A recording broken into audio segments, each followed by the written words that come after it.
Chocolate. We hear it all the time. Dark chocolate and baking chocolate are going to be the worst offenders, but really all of them can be toxic to your pet.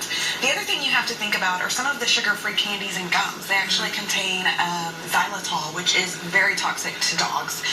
It can actually cause seizures. So you want to be very careful about leaving any candy out. Get in the habit of just having your kids put their treat bags up high on a counter away from where your dog or cat could get into it. Right, okay, so that forgets too. And then we want to make sure, because if you think about it, you have a lot of trick-or-treaters coming to the door. Say hi, Victor. Hi, Victor. You have a lot of trick-or-treaters. That's a lot of opening and closing of the door. And unfortunately, that's how we can lose a lot of our pets as they dart out because there's so much activity. Yes. Yeah, they get really freaked out. Doorbell over and over again. Kids are, loud and so excited. And so make sure you have your ID tags on. This is not a night to leave off. Your collar and tags. If you have a microchip with your pet, make sure your contact information is up to date. Right. Absolutely. So a couple other things on your notes too is the jack-o'-lanterns, that little flickering light. Yeah, especially kittens. They're so drawn to that, right? So we just encourage people to switch over to like a battery-operated tea light just to make it a little safer.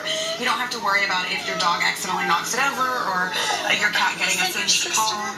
And it just makes it a little bit safer for everybody. And then another thing you said is maybe a long walk before trick-or-treating starts to kind of temper them out a little bit. Just wear them out. They're going to be less frantic and stressed out whenever trick-or-treating does start. Also, you can kind of avoid the crowds on the sidewalks, right? If you do that a little bit earlier.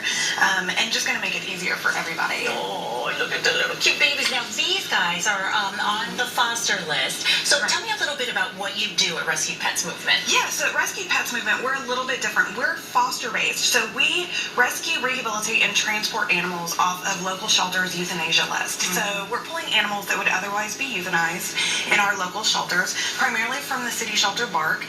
So these pups wound up on the euthanasia list. We need to foster until November 12th. When they transport to Colorado, they already have a home waiting for them.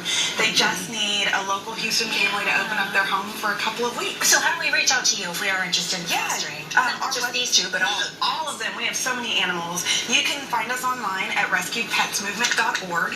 We're also on Facebook, Instagram, Twitter. It's easy to get a hold of us. You can fill out the foster app online. We call you. We get you set up.